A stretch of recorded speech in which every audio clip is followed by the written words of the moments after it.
ਵਾਹਿਗੁਰੂ ਜੀ ਕਾ ਖਾਲਸਾ ਵਾਹਿਗੁਰੂ ਜੀ ਕੀ ਫਤਿਹ। अस्सलाम वालेकुम आदाब वर्ड्स मैं हाँ ਤੁਹਾਡੀ ਹੋਸਟ ਨੀਲਮ ਕੌਰ ਤੇ ਮੈਂ ਟੀਵੀ 84 ਦੇ ਸਾਰੇ ਦਰਸ਼ਕਾਂ ਤੇ ਸਰੋਤਿਆਂ ਨੂੰ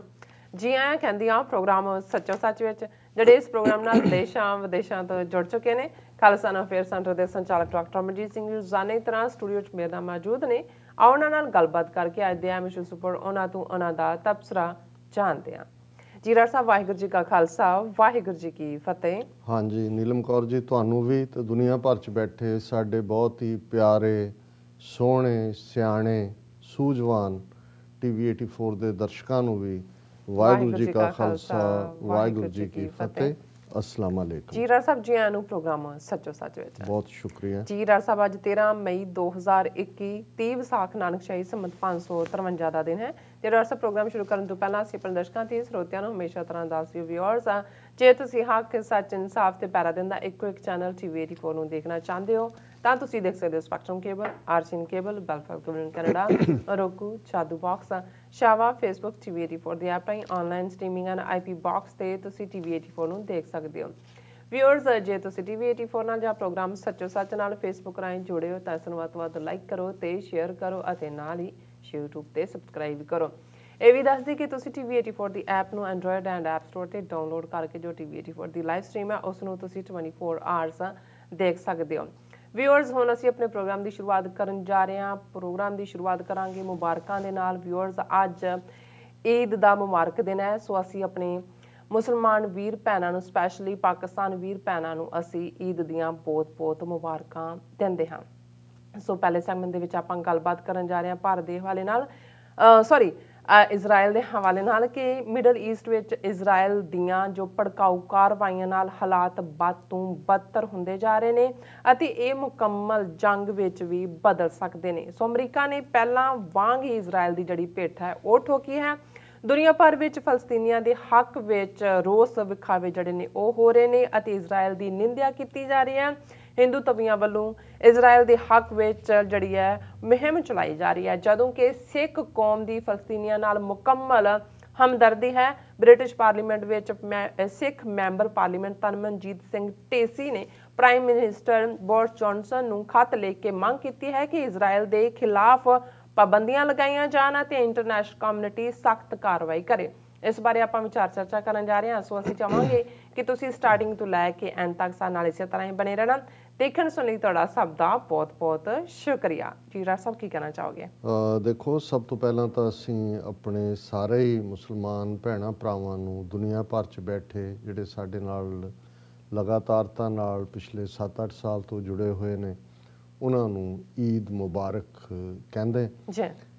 ਜ਼ਾਹਰ ਹੈ ਕਿ ਹਰ ਮਜ਼ਹਬ ਦੇ ਕੁਛ ਦਿਨ ਐਸੇ ਸਪੈਸ਼ਲ ਹੁੰਦੇ ਨੇ ਜਿਹੜੇ ਤੁਹਾਡੇ ਲਈ ਐਨਰਜਾਈਜ਼ਿੰਗ ਹੁੰਦੇ ਨੇ। ਉਹ ਤੁਹਾਨੂੰ ਰੂਹਾਨੀ ਤੌਰ ਦੇ ਉੱਤੇ ਵੀ ਔਰ ਕਮਿਊਨਿਟੀ ਦੇ ਤੌਰ ਦੇ ਉੱਤੇ ਵੀ ਇੱਕ ਟੂਗੈਦਰਨੈਸ, ਇੱਕ ਇਕੱਠ ਦੀ ਫੀਲਿੰਗ ਦਿੰਦੇ ਨੇ। ਔਰ ਜੇ ਅਸੀਂ ਇਸਲਾਮ ਦੀ ਹਿਸਟਰੀ ਦੇ ਹਵਾਲੇ ਨਾਲ ਦੇਖੀਏ ਤੇ ਇਹ ਦੋਵੇਂ ਹੀ ਈਦਾਂ ਜਿਨ੍ਹਾਂ ਨੂੰ ਇੱਕ ਨੂੰ ਅਸੀਂ ਅੱਜ ਜਿਹਨੂੰ ਈਦ ਉਲ ਫਿਤਰ ਕਿਹਾ ਜਾਂਦਾ ਹੈ ਔਰ ਦੂਸਰੀ ਈਦ, ਇਹ ਦੋਨੋਂ ਹੀ ਦਿਨ ਐਸਟੈਬਲਿਸ਼ ਨਬੀ ਮੁਹੰਮਦ ਸਾਹਿਬ ਦੇ ਆਪਣੇ ਜਦੋਂ ਮਦੀਨੇ ਦੇ ਵਿੱਚ ਹਿਜਰਤ ਕਰਕੇ ਜਾਂਦੇ ਨੇ ਉਦੋਂ ਤੋਂ ਹੀ ਇਹ ਐਸਟੈਬਲਿਸ਼ ਨੇ। ਔਰ ਇਹ ਜਿਹੜਾ ਖਾਸ ਤੌਰ 'ਤੇ ਰਮਜ਼ਾਨ ਦਾ ਮਹੀਨਾ ਹੈ ਜਿਸ ਨੂੰ ਮੁਬਾਰਕ ਮਹੀਨਾ ਕਿਹਾ ਗਿਆ ਹੈ, ਜਿਸ ਬਾਰੇ ਇਹ ਫੇਥ ਹੈ ਕਿ ਇਸ ਮਹੀਨੇ ਦੇ ਵਿੱਚ ਕੀਤੀ ਇਬਾਦਤ, ਰੱਖੇ ਹੋਏ ਰੋਜ਼ੇ ਔਰ ਰੋਜ਼ਿਆਂ ਦੇ ਉਸ ਪੀਰੀਅਡ ਦੇ ਵਿੱਚ ਲਗਾਤਾਰਤਾ ਨਾਲ ਇਬਾਦਤ, ਉਸ ਦਾ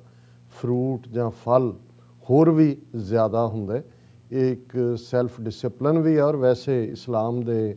ਜਿਹੜੇ 5 ਪਿੱਲਰ ਨੇ ਜਿਨ੍ਹਾਂ ਦੇ ਵਿੱਚ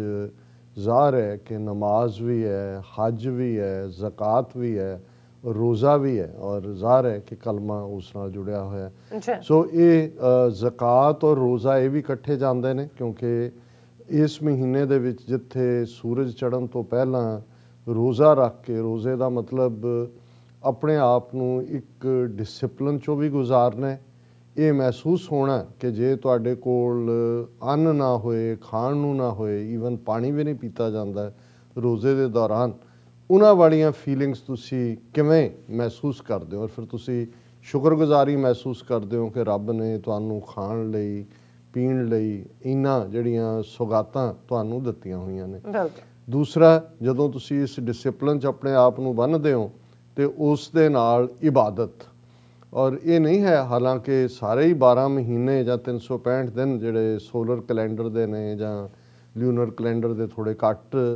ਦੇ ਹਿਸਾਬ ਨਾਲ ਉਹ ਕੈਲਕੂਲੇਟ ਕਰਦੇ ਨੇ, ਲੇਕਿਨ ਇਹ ਸਾਰੇ ਹੀ ਦਿਨ ਰੱਬ ਦੇ ਨੇ ਔਰ ਹਰ ਪਲ ਰੱਬ ਦੀ ਯਾਦ ਲਈ ਹੈ। ਪਰ ਇਹ ਇੱਕ ਖਾਸ ਤੌਰ ਦੇ ਉੱਤੇ ਤੁਹਾਡੇ ਲਈ ਰਿਮਾਈਂਡਰ ਵੀ ਹੁੰਦਾ ਹੈ ਕਿ ਤੁਸੀਂ ਇਹੋ ਜਿਹੀ ਇਬਾਦਤ ਔਰ ਇਹੋ ਜਿਹੀ ਯਾਦ ਸਾਰੇ ਵਰੇ ਦੇ ਦੌਰਾਨ ਵੀ ਕਰਨੀ ਹੈ। ਔਰ ਫਿਰ ਕਮਿਊਨਿਟੀ ਦੀ ਫੀਲਿੰਗ ਜ਼ਾਹਰ ਹੈ ਕਿ ਬਾਕੀ ਜਦੋਂ ਸਵੇਰ ਹੁੰਦੀ ਹੈ, ਅਜ਼ਾਨ ਦਿੱਤੀ ਜਾਂਦੀ ਹੈ, ਨਮਾਜ਼ ਦੀ ਕਾਲ ਹੁੰਦੀ ਹੈ ਕਿ ਮਸਜਿਦ 'ਚ, ਔਰ ਈਵਨ ਇਸ ਈਦ ਦੇ ਵੇਲੇ ਜਿਹੜੀ ਖਾਸ ਤੌਰ 'ਤੇ ਅੱਜ ਨਮਾਜ਼ ਜਿੱਥੇ ਜਿੱਥੇ ਵੀ ਖੁੱਲ੍ਹੇ ਥਾਂ ਦੇ ਈਦਗਾਹ ਦਾ ਕਨਸੈਪਟ ਜਿਹੜਾ ਜਮਾਤ ਦੇ ਕਨਸੈਪਟ ਨੂੰ ਜਿਹੜਾ ਉਹ ਹੋਰ ਮਜ਼ਬੂਤ ਕਰਦਾ, ਔਰ ਇਸ ਲਈ ਕੋਈ ਅਜ਼ਾਨ ਨਹੀਂ ਹੁੰਦੀ। ਔਰ ਇਹ ਆਪਣੇ ਆਪ ਦੇ ਵਿੱਚ ਜਿੱਥੇ ਇੱਕ ਦੂਜੇ ਦੇ ਗਲੇ ਮਿਲਣਾ, ਬ੍ਰਦਰਹੁੱਡ ਦੀ ਫੀਲਿੰਗ, ਸਿਬਲਿੰਗ ਫੀਲਿੰਗ, ਉੱਥੇ ਤੁਸੀਂ ਜ਼ਕਾਤ ਲੋੜਵੰਦਾਂ ਨੂੰ ਜਿਹੜਾ ਤੁਸੀਂ ਗਿਫਟ ਦਿੰਦੇ ਹੋ, ਬੱਚਿਆਂ ਲਈ ਜਾਂ ਦੂਸਰਿਆਂ ਲਈ ਤਾਂ ਵੈਸੇ ਹੀ ਲਫ਼ਜ਼ ਜਿਹੜਾ ਈਦੀ ਇਸਤੇਮਾਲ ਕੀਤਾ ਜਾਂਦਾ, ਔਰ ਤੁਸੀਂ ਫਿਰ ਜਿਹੜੀ ਸਾਂਝਾ ਫੂਡ ਹੈ ਉਸ ਨੂੰ ਵੀ ਇੱਕ ਦੂਸਰੇ ਨਾਲ ਸ਼ੇਅਰ ਕਰਦੇ ਹੋ, ਇੱਕ ਖੁਸ਼ੀ ਦਾ ਇਜ਼ਹਾਰ ਹੁੰਦਾ। ਔਰ ਅਸੀਂ ਵੀ ਅੱਜ ਜਿੱਥੇ ਇਸ ਪਲੇਟਫਾਰਮ ਤੋਂ ਔਰ ਨਿੱਜੀ ਤੌਰ 'ਤੇ ਵੀ ਮੈਂ ਜਿੰਨੇ ਵੀ ਮੇਰੇ ਕੰਟੈਕਟ ਨੇ ਸਾਰਿਆਂ ਤੱਕ ਈਦ ਮੁਬਾਰਕ ਦਾ ਮੈਸੇਜ ਵੀ ਪਹੁੰਚਾਇਆ, ਔਰ ਜਿਹੜਾ ਇਮੇਜ ਮੈਂ ਬਹੁਤ ਸਾਰਿਆਂ ਨੂੰ ਭੇਜਿਆ ਉਹ ਇੱਕ ਬਜ਼ੁਰਗ ਸਿੱਖ ਮੁਸਲਮਾਨ ਵੀਰ ਨੂੰ ਇੱਕ ਮਸੀਤ ਜਿਹੜੀ ਉਸ ਸਿੱਖ ਵੀਰ ਨੇ ਬਣਾ ਕੇ ਦਿੱਤੀ ਪੰਜਾਬ ਦੇ ਭਾਰਤੀ ਕਬਜ਼ੇ ਵਾਲੇ ਪੰਜਾਬ ਦਾ ਉਹ ਇਮੇਜ ਹੈ, ਉਹ ਪਿਕਚਰ ਹੈ ਕਿ ਉਹ ਇੱਕ ਦੂਜੇ ਨੂੰ ਗਲੇ ਮਿਲ ਰਹੇ ਨੇ। ਔਰ ਈਦ ਦੀ ਮੁਬਾਰਕ ਮੈਨੂੰ ਲੱਗਾ ਵੀ ਜਿੱਥੇ ਅਸੀਂ 7-8 ਸਾਲ ਦੇ ਵਿੱਚ TV 84 ਰਾਹੀਂ ਭਾਰਤ ਦੀ ਜਿਹੜੀ ਉਹਦੀ ਇੱਕ ਰੀਅਲ ਸ਼ਕਲ ਹੈ, ਅਗਲੀ ਫੇਸ ਹੈ, ਉਹਨੂੰ ਐਕਸਪੋਜ਼ ਕੀਤਾ ਦੁਨੀਆ ਦੇ ਵਿੱਚ, ਉੱਥੇ ਸਾਡਾ ਇੱਕ ਯਤਨ ਵੀ ਸੀ, ਹੈ, ਰਹੇਗਾ ਵੀ ਕਿ ਇਹਨਾਂ ਦੋਨਾਂ ਕੌਮਾਂ ਦੀ ਜਿਨ੍ਹਾਂ ਦੀ ਸਾਂਝ ਤੌਹੀਦ ਨਾਲ ਜੁੜੀ ਹੋਈ ਹੈ, ਇੱਕ ਰੱਬ ਦੀ ਹੋਂਦ ਨਾਲ ਹੈ, ਫਿਰ ਜਮਾਤ ਦਾ ਕਨਸੈਪਟ, ਸੰਗਤ ਦਾ ਕਨਸੈਪਟ, ਇਬਾਦਤ ਔਰ ਪਿਆਰ, ਲਵ। ਔਰ ਇਹਦੇ ਇਹੀ ਕਾਰਨ ਹੈ ਕਿ ਜਦੋਂ ਅਸੀਂ ਅੱਜ ਵੀ ਉਹ ਕਲਾਮ ਸੂਫੀਆਨਾ ਹੋਏ ਜਾਂ ਗੁਰਬਾਣੀ ਦਾ ਗਾਇਨ ਹੋਏ, ਉਹਨਾਂ ਦੇ ਉੱਤੇ ਇੱਕਦਮ ਅਸੀਂ ਜਦੋਂ ਬਾਬਾ ਫਰੀਦ ਗੰਜ ਸ਼ੱਕਰ ਨੂੰ ਯਾਦ ਕਰਦੇ ਹਾਂ, ਜਿਨ੍ਹਾਂ ਨੇ ਇਸਲਾਮ ਦੇ ਡਿਸਿਪਲਿਨ 'ਚ ਰਹਿੰਦੇ ਆ, ਜਦੋਂ ਉਹ ਫਰਮਾਉਂਦੇ ਨੇ ਕਿ ਉੱਠ ਫਰੀਦਾ ਉਜੂ ਸਾਜ਼ ਸੁਬਾ ਨਮਾਜ਼ ਗੁਜ਼ਾਰ, ਜੋ ਸਿਰ ਸਾਈਂ ਨਾ ਨਿਵੇ ਸੋ ਸਿਰ ਕੱਪ ਉਤਾਰ। ਇਹ ਵੀ ਗੁਰੂ ਗ੍ਰੰਥ ਸਾਹਿਬ ਦੀ ਬਾਣੀ ਦੇ ਵਿੱਚ ਹੈ ਕਿ ਬਾਬਾ ਫਰੀਦ ਦੀ ਇਹ ਕਾਲ ਕਿ ਉੱਠ ਉਜ਼ੂ ਕਰ ਤੇ ਨਮਾਜ਼ ਗੁਜ਼ਾਰ, ਜਿਹੜੇ ਸਿਜਦੇ ਦੇ ਵਿੱਚ ਸਿਰ ਨਹੀਂ ਝੁਕਦੇ ਉਹ ਕੱਟੇ ਜਾਣ ਦੇ ਕਾਬਲ ਨੇ। ਮਤਲਬ ਇਹੀ ਹੈ ਕਿ ਉਹਨਾਂ ਨੂੰ ਜੀਣ ਦਾ ਹੱਕ ਨਹੀਂ ਹੈ। ਇਹ ਆਪਣੇ ਆਪ ਨੂੰ ਹੀ ਲਾਹਨਤ ਪਾਉਣੀ ਹੁੰਦੀ ਹੈ ਇਹ ਰਿਮਾਈਂਡਰ ਦੇ ਲਈ ਕਿ ਭਾਈ ਤੂੰ ਨਮਾਜ਼ੀ ਬਣਨਾ, ਤੂੰ ਜਿਹੜਾ ਉਹ ਰੱਬ ਦੀ ਯਾਦ ਦੇ ਵਿੱਚ ਜੁੜਨਾ। ਔਰ ਇਹੀ ਜਿਹੜੀ ਸਾਂਝ ਜਿਹੜੀ ਕਿ ਤੌਹੀਦ ਦੀ ਸਾਂਝ ਹੈ, ਔਰ ਇਸ ਨਹੀਂ ਜਦੋਂ ਗੁਰੂ ਅਰਜਨ ਸਾਹਿਬ ਨੇ ਲਾਹੌਰ ਪਾਲਕੀ ਭੇਜ ਕੇ ਸਾਈਂ ਮੀਆਂ ਮੀਰ ਉਹਨਾਂ ਨੂੰ ਇਨਵਾਈਟ ਕੀਤਾ ਹਰਿਮੰਦਰ ਸਾਹਿਬ ਜਿਹੜਾ ਸਾਡਾ ਦਰਬਾਰ ਸਾਹਿਬ ਹੈ ਉਸ ਦਾ ਸੰਗੇ ਬੁਨਿਆਦ ਰੱਖਣ ਦੇ ਲਈ, ਤੇ ਇਹ ਵੀ ਉਹ ਸਾਂਝ, ਔਰ ਅਕਸਰ ਅਸੀਂ ਇਤਿਹਾਸ ਦੇ ਹਵਾਲੇ ਨਾਲ ਉਹਨਾਂ ਸਾਂਝਾਂ ਦੀ ਗੱਲ ਕਰਦੇ ਹਾਂ। ਸੋ ਮੈਨੂੰ ਵੀ ਲੱਗਾ ਕਿ ਇਮੇਜ ਜਿਹੜੇ ਦਰਸ਼ਕ ਦੇਖ ਸਕਦੇ ਨੇ ਸਕਰੀਨ ਦੇ ਉੱਤੇ ਕਿ ਕਿਵੇਂ ਇੱਕ ਮੁਸਲਮਾਨ ਵੀਰ ਔਰ ਸਿੱਖ ਵੀਰ ਬਗਲਗੀਰ ਨੇ, ਔਰ ਮਸੀਤ ਦਾ ਅਹਾਤਾ ਜਿਵੇਂ ਪਿੰਡਾਂ ਦੀਆਂ ਮਸੀਤਾਂ ਹੁੰਦੀਆਂ ਨੇ, ਔਰ ਇਹ ਸਿੱਖ ਉਸ ਵੀਰ ਨੇ ਆਪਣੇ ਸਾਥੀਆਂ ਦੇ ਨਾਲ ਮਿਲ ਕੇ ਇਸ ਮਸੀਤ ਦੀ ਉਸਾਰੀ ਕਰਵਾਈ ਤਾਂ ਕਿ ਆਪਣੇ ਮੁਸਲਮਾਨ ਦੋਸਤ ਨੂੰ ਇਹ ਜਿਹੜਾ ਹੈ ਉਹ ਆਪਣੀ ਇਬਾਦਤ ਕਰ ਸਕੇ, ਮਸੀਤ 'ਚ ਆ ਕੇ ਨਮਾਜ਼ 5 ਵਕਤ ਦੀ ਅਦਾ ਕਰ ਸਕੇ। ਔਰ ਮੈਂ ਜਿੱਥੇ ਮੁਬਾਰਕਬਾਦ ਦਿੰਦਾ ਹਾਂ ਉੱਥੇ ਕਿਉਂਕਿ ਅਸੀਂ ਗੁਰਬਾਣੀ ਦੀ ਸਾਂਝ ਦੀ ਗੱਲ ਵੀ ਕਰਦੇ ਤੇ ਕਿਵੇਂ ਇਸਲਾਮ ਦੇ ਇਹ ਜਿਹੜੇ ਨਮਾਜ਼ਾਂ ਨੇ, ਕਲਮਾ ਹੈ ਔਰ ਇਹ ਸਾਰੀ ਰੱਬ ਦੀ ਯਾਦ ਹੈ, ਇਸ ਨੂੰ ਗੁਰੂ ਨਾਨਕ ਸਾਹਿਬ ਨੇ ਕਿਵੇਂ ਡਿਸਕ੍ਰਾਈਬ ਕੀਤਾ, ਕਿਉਂਕਿ ਇੱਕ ਪਾਰਟ ਇਹ ਜ਼ਰੂਰ ਹੈ ਸਾਨੂੰ ਇਹ ਗੱਲ ਯਾਦ ਰੱਖਣ ਦੀ ਲੋੜ ਹੈ ਕਿ ਕੁਝ ਚੀਜ਼ਾਂ ਉਹਨਾਂ ਦਿਨਾਂ ਦੇ ਮੁਤਾਬਕ ਜਾਂ ਮੌਕੇ ਤਾਂ ਹੁੰਦੀਆਂ ਨੇ, ਪਰ ਉਸ ਤੋਂ ਬਾਅਦ ਉਸ ਦਾ ਡਿਸਪਲਿਨ ਵੀ ਖਤਮ ਹੋ ਜਾਂਦਾ ਹੈ, ਔਰ ਜ਼ਾਹਰ ਹੈ ਕਿ ਹੋਰ ਵੀ ਸਾਰੀਆਂ ਜਿਹੜੀਆਂ ਅਸੀਂ ਕਮਜ਼ੋਰੀਆਂ ਦਿਖਾਉਂਦੇ ਇਹ ਇਸ ਗੱਲ ਵਾਲੀ ਧਿਆਨ ਗੁਰੂ ਸਾਹਿਬ ਨੇ ਦਿਵਾਇਆ ਕਿ ਜਿਹੜਾ 5 ਵੇੜੇ ਦਾ ਨਮਾਜ਼ੀ ਹੈ, 5 ਨਮਾਜ਼ਾਂ ਤੁਹਾਡੀ ਜ਼ਿੰਦਗੀ ਦੇ ਅੰਦਰ ਕੀ ਤਬਦੀਲੀ ਸਿਖਾਉਂਦੀਆਂ ਨੇ, ਇਹ ਗੁਰੂ ਨਾਨਕ ਸਾਹਿਬ ਦਾ ਫਰਮਾਨ ਹੈ। 5 ਨਮਾਜ਼ਾਂ ਵਕਤ 5 ਪੰਜਾ ਪੰਜੇ ਨਾਓ, ਪਹਿਲਾ ਸੱਚ ਹਲਾਲ ਦੋਏ, ਤੀਜੀ ਖੈਰ ਖੁਦਾਏ, ਚੌਥੀ ਨੀਅਤ ਰਾਸਮਨ, ਪੰਜਵੀਂ ਸਿਫਤ ਸੁਣਾਏ, ਕਰਨੀ ਕਲਮਾ ਆਖ ਕੇ ਤਾਂ ਮੁਸਲਮਾਨ ਸਦਾਏ। ਇਹ ਮੁਸਲਮਾਨ ਵੀਰਾਂ ਭੈਣਾਂ ਨੂੰ ਐਡਰੈਸ ਕਰਦੇ ਆ ਕਿਹਾ ਕਿ ਭਾਈ 5 ਨਮਾਜ਼ਾਂ ਤੁਸੀਂ ਪੜ੍ਹਦੇ ਹੋ, ਤੁਸੀਂ ਪੜ੍ਹਨੀਆਂ ਨੇ, ਤੁਸੀਂ ਪੜ੍ਹੋਗੇ, ਪਰ ਇਹ 5 ਨਮਾਜ਼ਾਂ ਦਾ ਇਹ ਸਬਕ ਹੈ। ਪਹਿਲੀ ਨਮਾਜ਼ ਜਿਹੜੀ ਤੁਸੀਂ ਦਿਨ ਦੇ ਚੜ੍ਹਾਅ ਵੇਲੇ ਪੜ੍ਹਦੇ ਹੋ, ਉਸ ਤੋਂ ਪਹਿਲਾਂ ਉਹ ਤੁਹਾਨੂੰ ਯਾਦ ਕਰਵਾਉਂਦੀ ਹੈ ਪਹਿਲਾ ਸੱਚ, ਕਿ ਤੁਹਾਡੀ ਜ਼ਿੰਦਗੀ ਦੇ ਉੱਤੇ ਸੱਚ ਦੀ ਕਿਰਤ, ਸੱਚ ਦੇ ਵਿੱਚ ਰਹਿਣਾ, ਸੱਚ ਦੇ ਉੱਤੇ ਹੀ ਤੁਹਾਡਾ ਜੀਵਨ ਖਲੋਤਾ ਹੋਏ। ਪਹਿਲਾ ਸੱਚ ਹਲਾਲ ਦੋਏ, ਦੂਸਰਾ ਤੁਹਾਡੀ ਹੱਕ ਹਲਾਲ ਦੀ ਕਮਾਈ, ਜਿਹਨੂੰ ਰਿਜ਼ਕੇ ਹਲਾਲ, ਪਹਿਲਾ ਸੱਚ ਹਲਾਲ ਦੋਏ, ਤੀਜੀ ਖੈਰ ਖੁਦਾਏ, ਕਿ ਤੁਸੀਂ ਖੁਦਾ ਦੇ ਉੱਤੇ ਟੇਕ ਰੱਖਣੀ ਹੈ ਹਰ ਚੀਜ਼ ਦੇ ਲਈ, ਕਿ ਉਸ ਨੇ ਹੀ ਤੁਹਾਨੂੰ ਖੈਰ ਦੇਣੀ ਹੈ, ਉਸ ਦੇ ਉੱਤੇ ਹੀ ਤੁਸੀਂ ਆਪਣਾ ਆਪਾ ਰੱਖਣਾ ਹੈ, ਖੁਦਾ ਤੋਂ ਬਿਨਾਂ ਹੋਰ ਕਿਸੇ ਦਾ ਤਕੀਆ, ਕਿਸੇ ਦਾ ਆਸਰਾ ਨਹੀਂ ਪਾਲਣਾ। ਚੌਥੀ ਨੀਅਤ ਰਾਸਮਨ, ਤੁਹਾਡੀ ਨੀਅਤ ਦੇ ਵਿੱਚ ਜਿਹੜਾ ਉਹ ਇਮਾਨਦਾਰੀ ਹੋਏ, ਮਨ ਦੇ ਅੰਦਰ ਬੇਈਮਾਨੀ ਨਾ ਹੋਏ, ਮੈਲ ਨਾ ਹੋਏ। ਪੰਜਵੀਂ ਸਿਫਤ ਸੁਣਾਏ, ਔਰ ਹਮੇਸ਼ਾ ਪੰਜਵੀਂ ਨਮਾਜ਼ ਤੁਹਾਨੂੰ ਇਹ ਯਾਦ ਦਹਾਨੀ ਕਰਦੀ ਹੈ ਕਿ ਉਸ ਰੱਬ ਦੀ ਸਿਫਤ ਸਲਾਹ ਕਰਨੀ ਹੈ, ਉਸ ਰੱਬ ਦੇ ਗੁਣ ਗਾਣੇ ਨੇ, ਰੱਬ ਦੀ ਯਾਦ ਦੇ ਵਿੱਚ ਜੁੜਨਾ। ਕਰਨੀ ਕਲਮਾ, ਕਿ ਤੁਸੀਂ ਕਲਮਾ ਤਾਂ ਪੜ੍ਹਿਆ, ਲੇਕਿਨ ਜੇ ਤੁਹਾਡੇ ਐਕਸ਼ਨਸ, ਤੁਹਾਡੀ ਕਰਨੀ ਨੇਕ ਨਹੀਂ ਹੈ ਤੇ ਫਿਰ ਤੁਸੀਂ ਕਲਮੇ ਦੇ ਅਰਥਾਂ ਨੂੰ ਸਮਝਿਆ ਨਹੀਂ ਹੈ। ਤੁਹਾਡੇ ਐਕਸ਼ਨਸ ਜਿਹੜੇ ਨੇ ਉਹ ਤੁਹਾਡਾ ਕਲਮਾ ਜਿਹੜਾ ਉਸ ਨੂੰ ਜਸਟੀਫਾਈ ਕਰਨ। ਇਹ ਨਾ ਹੋਏ ਕਿ ਤੁਸੀਂ ਬੇਈਮਾਨੀ ਔਰ ਹੋਰ ਬਦ ਅਖਲਾਕੀ 'ਚ ਹੋ। ਕਰਨੀ ਕਲਮਾ ਆਖ ਕੇ, ਜੇ ਤੁਸੀਂ ਤੁਹਾਡੀ ਕਰਨੀ ਦਾ ਹੀ ਅਸਲ 'ਚ ਕਲਮਾ ਹੋਏਗਾ ਤਾਂ ਮੁਸਲਮਾਨ ਸਦਾਏ, ਫਿਰ ਤੁਹਾਨੂੰ ਹੱਕ ਹੈ ਕਿ ਤੁਸੀਂ ਮੁਸਲਮਾਨ ਕਹਾਓ। ਔਰ ਸ਼ਾਇਦ ਇਸੇ ਹੀ ਕਰਨੀ ਦੀ ਗੱਲ ਨੂੰ ਜਦੋਂ ਅਲਾਮਾ ਇਕਬਾਲ ਨੇ ਬਹਿਸ਼ਤ ਔਰ ਦੋਜ਼ਖ ਉਸ ਦੀ ਜਿਹੜੀ ਹੈ ਗੱਲ ਕਰਦੇ ਆ, ਇਸ ਅਮਲ ਦੇ ਉੱਤੇ ਗੱਲ ਕੀਤੀ, ਤੇ ਉਹਨਾਂ ਦਾ ਇਹ ਕਹਿਣਾ ਕਿ ਅਮਲ ਸੇ ਜ਼ਿੰਦਗੀ बनती है, जन्नत भी जहन्नम भी, ये खाकी अपनी फितरत से ना ਨੂਰੀ ਹੈ ਨਾ ਨਾਰੀ ਹੈ। ਨਾਰ ਅੱਗ ਨੂੰ ਕਹਿੰਦੇ ਨੇ। ਜਦੋਂ ਅਸੀਂ ਮਾਇਆ ਔਰ ਜੰਨਾਤ ਔਰ ਦੂਸਰੀਆਂ ਚੀਜ਼ਾਂ ਦੀ ਗੱਲ ਕਰਦੇ ਹਾਂ ਕਿ ਇਹ ਖਾਕ ਦਾ ਬਣਿਆ ਹੋਇਆ ਇਨਸਾਨ, ਇਹ ਨੂਰੀ ਵੀ ਬਣ ਸਕਦਾ ਹੈ, ਰੱਬ ਵੱਲ, ਰੱਬ ਦੇ ਨੂਰ ਦਾ ਹਿੱਸਾ ਅਵਲ ਅੱਲਾਹ ਨੂਰ ਉਪਾਇਆ ਵੀ ਹੋ ਸਕਦਾ ਹੈ। ਇਹ ਅੱਗ 'ਚ ਵੀ ਜਿਹੜਾ ਉਸ ਕਿਸਮ ਦੇ ਮਾਇਆ ਔਰ ਉਸ ਕਿਸਮ ਦੀ ਉਲਝਣਾ 'ਚ ਔਰ ਸ਼ੈਤਾਨ ਦੇ ਦਾਇਰਾਕਾਰ 'ਚ ਵੀ ਹੋ ਸਕਦਾ ਹੈ। ਔਰ ਇਸੇ ਨੇ ਹੀ ਡਿਸਾਈਡ ਕਰਨਾ ਹੈ ਤੁਹਾਡੇ ਅਮਲਾਂ ਨੇ ਕਿ ਤੁਸੀਂ ਜੰਨਤ ਲੈਣੀ ਹੈ ਕਿ ਤੁਸੀਂ ਜਹੰਨਮ ਦੇ ਵਿੱਚ ਜਾਣਾ। ਸੋ ਅਸੀਂ ਬੇਸ਼ੱਕ ਬੜਾ ਸਾਡਾ ਸੁਪਰਫਿਸ਼ੀਅਲ ਜਿਹਾ ਨੌਲੇਜ ਹੈ, ਪਰ ਮੈਨੂੰ ਲੱਗਾ ਕਿ ਵੀ ਜਦੋਂ ਮੈਂ ਇਹ ਕਹਿ ਵੀ ਰਿਹਾ, ਮੈਂ ਆਪਣੇ ਆਪ ਨੂੰ ਵੀ ਯਾਦ ਕਰਾ ਰਿਹਾ, ਆਪਣੇ ਸਿੱਖ ਭੈਣਾਂ ਭਰਾਵਾਂ ਨੂੰ ਵੀ ਯਾਦ ਦਹਾਨੀ ਕਰਵਾ ਰਿਹਾ ਕਿ ਸਾਡੀ ਜ਼ਿੰਦਗੀ ਦੇ ਵਿੱਚ ਇਮਾਨਦਾਰੀ, ਅਮਲ,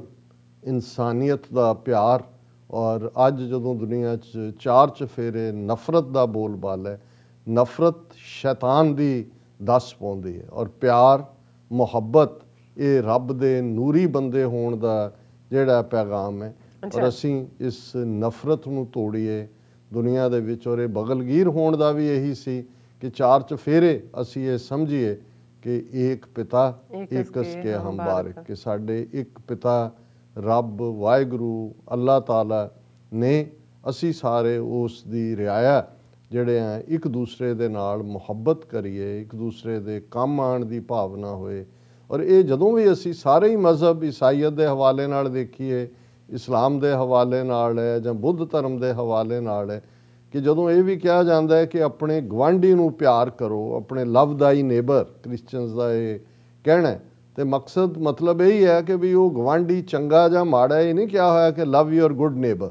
ਮਤਲਬ ਤਾਂ ਇਹ ਹੈ ਕਿ ਹਰ ਕੋਈ ਜੋ ਵੀ ਹੈ ਤੁਹਾਡਾ ਹਮਸਾਇਆ, ਉਸ ਨੂੰ ਪਿਆਰ ਕਰੋ। ਸੋ ਮਤਲਬ ਹੀ ਮੈਸੇਜ ਹੀ ਪਿਆਰ ਦਾ ਸੀ। ਪਰ ਅੱਜ ਜਿਹੜਾ ਅਸੀਂ ਪਹਿਲਾ ਟੌਪਿਕ ਵੀ ਵਿਚਾਰ ਦੇ ਲਈ ਚੁਣਿਆ ਜਿਹਨੂੰ ਤੁਸੀਂ ਬਰੀਫ ਕੀਤਾ, ਉਹ ਦੱਸ ਰਿਹਾ ਕਿ ਉਹ ਧਰਤੀ ਯਰੂਸ਼ਲਮ ਦੀ ਧਰਤੀ, ਮਿਡਲ ਈਸਟ ਦੀ ਧਰਤੀ,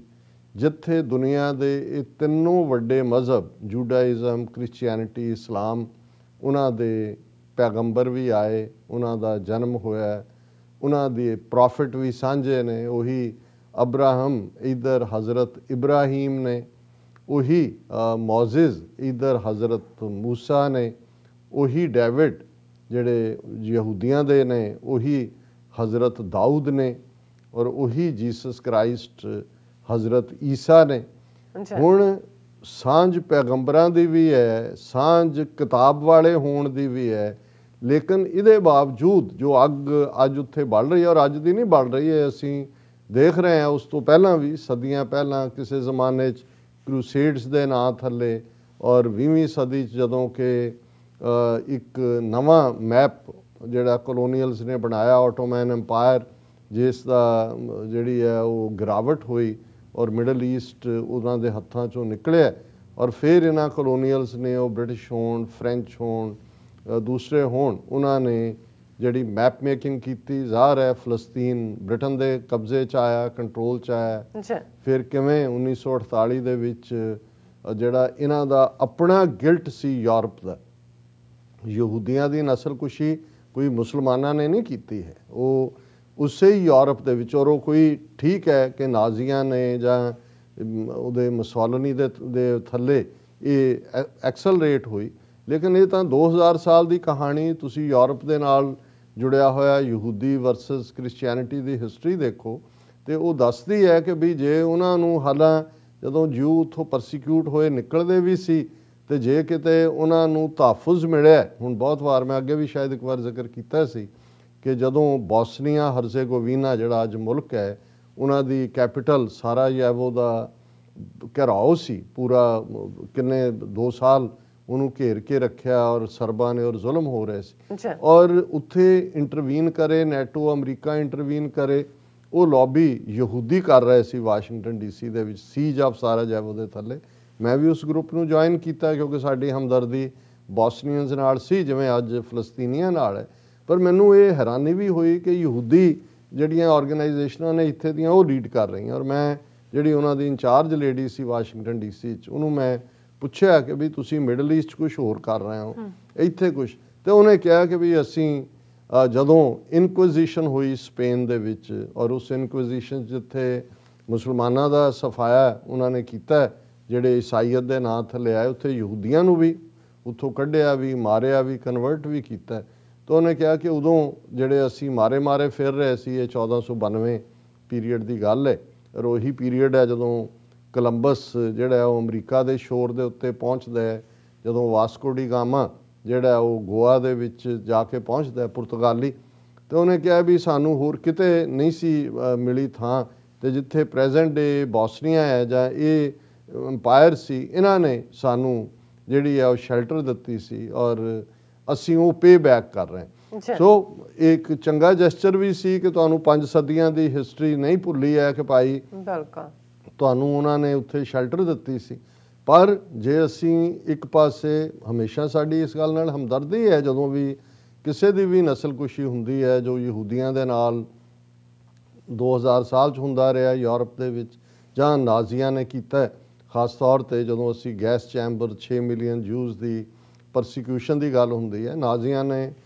ਜਿਪਸੀਆਂ ਨਾਲ ਵੀ ਇਹੀ ਕੁਛ ਕੀਤਾ, ਬਾਕੀਆਂ ਕਮਿਊਨਿਸਟ ਨਾਲ ਵੀ ਕੀਤਾ। ਪਰ ਚਲੋ ਇਹ ਇੱਕ ਵੱਡੇ ਪੈਮਾਨੇ ਦੇ ਉੱਤੇ ਕੰਸਨਟ੍ਰੇਸ਼ਨ ਕੈਂਪ ਔਰ ਗੈਸ ਚੈਂਬਰ। ਪਰ ਅਫਸੋਸ ਇਸ ਗੱਲ ਦਾ ਹੈ ਕਿ ਜਿਸ ਸਾਰੇ 'ਚੋਂ ਯਹੂਦੀ ਨਿਕਲ ਕੇ ਆਏ, ਚਾਹੀਦਾ ਤਾਂ ਇਹ ਸੀ ਕਿ ਵੀ ਤੁਸੀਂ ਜਿੱਥੇ ਇਹ ਨਾਰਾ ਇਹਨਾਂ ਤੋਂ ਇਹ ਬੁਲੰਦ ਹੋਇਆ ਨੈਵਰ ਅਗੇਨ, ਪਰ ਤੁਸੀਂ ਖੁਦ ਹੀ ਉਹ ਕੁਝ ਕਰਨ ਲੱਗ ਜਾਓਗੇ ਜਿਹਦੀ ਜੋ ਨਾਜ਼ੀਆਂ ਨੇ ਕੀਤਾ, ਜਾਂ ਜੋ ਤੁਹਾਨੂੰ 2000 ਸਾਲ ਤੋਂ, ਔਰ ਉਹਨਾਂ ਦੇ ਨਾਲ ਫੈਲੋ ਫਲਸਤੀਨੀਅਨਸ ਦੇ ਨਾਲ, ਜਿਨ੍ਹਾਂ ਦੀ ਉਹ ਜ਼ਮੀਨ, ਜਿਨ੍ਹਾਂ ਦੀ ਲੈਂਡ, ਜਿਨ੍ਹਾਂ ਦੇ ਵਿੱਚ ਤੁਹਾਨੂੰ ਕਿਵੇਂ ਉਹਨਾਂ ਨੇ ਜ਼ਬਰਦਸਤੀ ਵਾੜ ਕੇ ਇਜ਼ਰਾਈਲ ਦੀ ਕ੍ਰੀਏਸ਼ਨ ਕੀਤੀ। ਮੰਨ ਲਓ, ਔਰ ਅਸੀਂ ਇਹ ਮੰਨਦੇ ਹਾਂ ਕਿ ਵੀ ਇਜ਼ਰਾਈਲ ਨੂੰ ਸਰਵਾਈਵ ਕਰਨ ਦਾ ਜੋ ਹੋ ਗਿਆ ਬੀਤੇ ਨੂੰ, ਅਸੀਂ ਹਿਸਟਰੀ ਦਾ ਕਲੌਕ ਤਾਂ ਪਿੱਛੇ ਨਹੀਂ ਲਿਜਾ ਸਕਦੇ, ਪਰ ਤੁਸੀਂ ਫਲਸਤੀਨੀਆਂ ਨੂੰ, ਜਿਨ੍ਹਾਂ ਦੀ ਉਹ ਧਰਤੀ ਉਹਨਾਂ ਨੂੰ ਤੁਸੀਂ ਉਹ ਮੁੱਢਲਾ ਹੱਕ ਵੀ ਨਹੀਂ ਦੇਣਾ ਚਾਹੁੰਦੇ ਕਿ ਉਹਨਾਂ ਦੀ ਵੀ ਇੱਕ ਸਟੇਟ ਹੋਏ। ਜੀ ਔਰ ਜੇ ਉਹਨਾਂ ਦੀ ਸਟੇਟ ਜੇ ਇੱਕ ਕੰਪਰੋਮਾਈਜ਼ ਹੁੰਦਾ ਹੈ ਯਾਸਰ ਅਰਾਫਾਤ ਔਰ ਉਸ ਵੇਲੇ ਦੇ ਇਜ਼ਰਾਈਲੀ ਪ੍ਰਾਈਮ ਮਿਨਿਸਟਰ ਦਾ, ਜਿਹਦਾ ਬਾਅਦ ਦੇ ਵਿੱਚ ਇਹਨੂੰ ਅਸੈਸੀਨੇਟ ਕਰ ਦਿੱਤਾ ਜਾਂਦਾ ਹੈ। ਹੁਣ ਉਸ ਦੀ ਇਹ ਸਪਿਰਿਟ ਸੀ ਉਸ ਸਾਰੇ ਦੀ ਕਿ ਵੀ ਇੱਕ ਵਾਇਬਲ ਫਲਸਤੀਨੀਅਨ ਸਟੇਟ ਵੀ ਹੋਏਗੀ ਜਿਹਦੀ ਕੈਪੀਟਲ ਈਸਟ ਜੈਰੂਸ਼ਲਮ ਹੋਏਗੀ, ਕਿਉਂਕਿ ਜੈਰੂਸ਼ਲਮ ਜਿਵੇਂ ਮੈਂ ਕੱਲ ਦੇ ਸੈਗਮੈਂਟ 'ਚ ਦੱਸਿਆ ਸੀ ਕਿ ਭਾਈ 1967 ਦੀ ਜਿਹੜੀ ਹੈ 6 ਡੇ ਵਾਰ ਉਹਦੇ 'ਚ ਖੋਹ ਲਿਆ ਜਾਰਡਨ ਤੋਂ। ਔਰ ਅੱਜ ਵੀ ਜਿਹੜਾ ਈਸਟਰਨ ਜੈਰੂਸ਼ਲਮ ਹੈ ਉਹਦੇ 'ਚ ਅਰਬਾਂ ਫਲਸਤੀਨੀਆਂ ਦੀ ਮੈਜੋਰਿਟੀ ਹੈ। ਹੁਣ ਬਜਾਏ ਕਿ ਇਸ ਗੱਲ ਨੂੰ ਹਕੀਕਤ 'ਚ ਕਨਵਰਟ ਕੀਤਾ ਜਾਂਦਾ ਹੈ, ਉਸ ਵੇਲੇ ਵੀ ਨੇਤਨਯਾਹੂ ਆਪੋਜੀਸ਼ਨ ਸੀ, ਇਹਨਾਂ ਨੇ ਵਿਰੋਧ ਕੀਤਾ ਸੀ। ਔਰ ਇਹਦੇ 'ਚ ਵੀ ਕੋਈ ਸ਼ੱਕ ਨਹੀਂ ਹੈ ਕਿ ਫਲਸਤੀਨੀਆਂ ਦਾ ਇਹ ਸਮਝੌਤਾ PLO ਦੇ ਨਾਲ ਹੋਇਆ ਸੀ ਔਰ ਹਮਾਸ,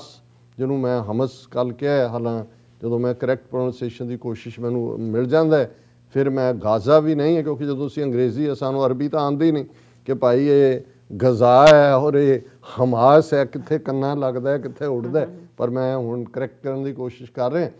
ਕਿ ਇਹ PLO ਚੋਂ ਜਿਹੜਾ ਹਮਾਸ ਗਰੁੱਪ ਨਿਕਲਿਆ, ਜਿਹੜਾ ਹੁਣ ਪਾਵਰਫੁਲ ਹੈ, ਗਾਜ਼ਾ 'ਚ ਬੈਠਾ ਹੈ, ਜਿਹਨੇ ਹਜ਼ਾਰਾਂ ਰਾਕਟ ਦਾਗੇ ਨੇ ਇਜ਼ਰਾਈਲ ਦੀਆਂ ਸਿਟੀਜ਼ ਦੇ ਉੱਤੇ,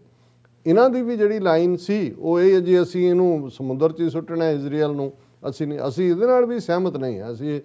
ਇਹ ਸਮਝਦੇ ਹਾਂ ਕਿ ਵੀ ਕੁਝ ਚੀਜ਼ਾਂ ਨੇ ਬੇਸ਼ੱਕ ਧੱਕਾ ਹੋਇਆ, ਇਹਦੇ 'ਚ ਕੋਈ ਸ਼ੱਕ ਨਹੀਂ ਹੈ ਕਿ ਉਹਨਾਂ ਨੂੰ ਕਿਸ ਅੰਦਾਜ਼ ਇਹਨਾਂ ਨੇ ਆਪਣਾ ਜਿਹੜਾ ਇਹਨਾਂ ਦਾ ਕਲੈਕਟਿਵ ਗਿਲਟ ਸੀ ਯੂਰਪੀਅਨਸ ਦਾ ਉਹ ਕੀਤਾ। ਪਰ ਜਦੋਂ ਉਹ ਹੁਣ ਇੱਕ ਹੋਂਦ 'ਚ ਆ ਗਏ ਨੇ ਔਰ ਮੈਂ ਸਮਝਦਾ ਵੀ ਉਹ ਇੱਕ ਬੈਲੈਂਸਡ ਸਮਝੌਤਾ ਸੀ, ਉਦੋਂ ਤੱਕ ਲੜ ਕੇ ਵੀ ਦੇਖ ਲਿਆ ਸੀ, ਇਹ ਵੀ ਦੇਖ ਲਿਆ ਸੀ, ਹਾਲਾਤ ਬਦਲ ਗਏ, ਪਰਸ਼ੀਅਨ ਗਲਫ ਵਾਰ ਹੋਈ, ਇਰਾਕ ਇੱਕ ਹੋਪ ਸੀ ਉਹਦਾ ਥੱਲਾ ਲੱਗ ਗਿਆ ਔਰ ਅਮਰੀਕਾ ਔਰ ਵੈਸਟਰਨ ਕੰਟਰੀਜ਼ ਪਲੇ ਕਰ ਰਹੀਆਂ ਸੀ। ਕੋਲਡ ਵਾਰ ਈਰਾ 'ਚ ਬਹੁਤ ਸਾਰੇ ਮਿਡਲ ਈਸਟ ਦੇ ਇਨਕਲੂਡਿੰਗ ਜਿਹੜਾ PLO ਦਾ ਬਿਗਨਿੰਗ ਸੀ ਫਲਸਤੀਨੀਆਂ ਦੀ, ਉਹ ਤਾਂ ਰਸ਼ੀਅਨ ਖੈਮੇ 'ਚ ਸੀ, ਲੈਫਟਿਸਟ ਆਈਡੀਓਲੋਜੀ ਵੱਲ ਵੀ ਝੁਕੇ ਹੋਏ ਸੀ। ਉਹਨਾਂ ਨੂੰ ਲੱਗਦਾ ਸੀ ਕਿ ਮਜ਼ਹਬ ਤੋਂ ਪਾਸੇ ਲਿਜਾ ਕੇ ਅਸੀਂ ਆਪਣੀ ਸਟਰਗਲ ਨੂੰ ਬਿਲਕੁਲ ਨੌਨ ਰਿਲੀਜੀਅਸ ਰੱਖੀਏ, ਜਿਵੇਂ ਕਈ ਸਿੱਖ ਸਟਰਗਲ ਖਾਲਿਸਤਾਨ ਲਈ ਸੁਜੈਸਟ ਕਰਨਗੇ ਜੀ ਇਹਨੂੰ ਮਜ਼ਹਬ ਨਾਲ ਨਾ ਰੱਖੋ, ਜੀ ਇਹਨੂੰ ਆਜ਼ਾਦ ਪੰਜਾਬ ਰੱਖੋ ਤੇ ਫਲਾਣਾ ਟਿਮਕਾ ਕਰੋ। ਸੋ ਉਹ ਸਾਰਾ ਕੁਝ ਫੇਲ ਹੋ ਚੁੱਕਾ ਸੀ, ਸੋਵੀਅਤ ਯੂਨੀਅਨ ਦਾ ਕਲੈਪਸ ਹੋ ਚੁੱਕਾ ਸੀ। ਸੋ ਜੋ ਬੈਸਟ ਸੀ ਉਹਨਾਂ ਨੇ ਕੀਤਾ ਔਰ ਮੈਂ ਸਮਝਦਾ ਹਾਂ ਕਿ ਭਾਈ ਇਹ ਪਾਰਟ ਜਦੋਂ ਅਸੀਂ ਦੇਖਦੇ ਹਾਂ ਕਿ ਉਸ ਸਾਰੇ ਤੋਂ ਬਾਅਦ ਵੀ, ਹਾਲਾਂ ਇਹਦੇ 'ਚ ਕੋਈ ਸ਼ੱਕ ਨਹੀਂ ਹੈ ਕਿ PLO ਜਿਹਦਾ ਅੱਜ ਮਿਸਟਰ ਅਬਾਸ ਨੇ ਸ਼ਾਇਦ ਇਹ ਵੀ ਯਾਸਰ ਅਰਾਫਾਤ ਦੇ ਸਾਥੀ ਸਹਿਯੋਗੀ ਰਹੇ, ਪਰ ਉਹ ਵਰਚੁਅਲੀ ਵੈਸਟ ਬੈਂਕ ਦੇ ਵਿੱਚ ਜਿਹੜਾ ਪੱਛਮੀ ਕੰਢ ਹੈ ਉਹਦੇ 'ਚ ਹੀ ਨੇ, ਇਨਫੈਕਟਿਵ ਨੇ। ਹਾਲਾਂ ਹੁਣ ਜਦੋਂ ਇਹ ਟੈਂਸ਼ਨ ਫਲੇਅਰ ਅਪ ਹੋਈ ਹੈ ਸਾਰੇ ਗੱਲਬਾਤ ਉਹਨਾਂ ਨਾਲ ਕਰ ਰਹੇ ਨੇ, ਪਰ ਉਹਨਾਂ ਦਾ ਕੋਈ ਉਹਦੇ 'ਤੇ ਰਿਟ ਗਜ਼ਾ ਦੇ ਵਿੱਚ ਨਹੀਂ ਹੈ। ਹਮਾਸ ਨੇ ਪਿਛਲੀਆਂ ਚੋਣਾਂ ਦੇ ਵਿੱਚ ਡੈਮੋਕ੍ਰੈਟਿਕਲੀ ਵੀ ਆਪਣੀ ਮੈਜੋਰਿਟੀ ਲਈ ਔਰ ਕਿਵੇਂ ਹਮਾਸ ਨੇ ਇਸ ਸਾਰੇ ਪੀਰੀਅਡ 'ਚ ਖਾਸ ਤੌਰ 'ਤੇ 2000 ਤੋਂ ਲੈ ਕੇ ਆਪਣੀ ਥਾਂ ਬਣਾਈ ਗਜ਼ਾ ਦੇ ਵਿੱਚ, ਉਹਨਾਂ ਨੇ ਕਿਵੇਂ ਇੰਟਰਨੈਸ਼ਨਲ ਲੈਵਲ ਦੇ ਉੱਤੇ ਚੰਗੇ ਹਸਪੀਟਲ, ਲੋਕ ਭਲਾਈ ਔਰ ਸਾਰੀਆਂ ਚੀਜ਼ਾਂ ਕੀਤੀਆਂ ਕਿ ਲੋਕਾਂ ਨੂੰ, ਬਹੁਤਿਆਂ ਨੂੰ ਤਾਂ ਲੱਗਦਾ ਵੀ ਹਮਾਸ ਵਾਲੇ ਸ਼ਾਇਦ ਐਵੇਂ ਸਿਰਫਿਰੇ ਜੇ ਲੋਕ ਬਿਲਕੁਲ ਫੈਨੇਟਿਕ, ਉਹਨਾਂ ਨੇ ਆਪਣੀ ਬਾਡੀ ਨਾਲ ਬੰਬ ਬੰਨੇ ਹੋਏ ਨੇ ਔਰ ਹਰ ਥਾਂ ਉਹਨਾਂ ਨੇ ਜੰਪ ਕਰਕੇ ਨਹੀਂ,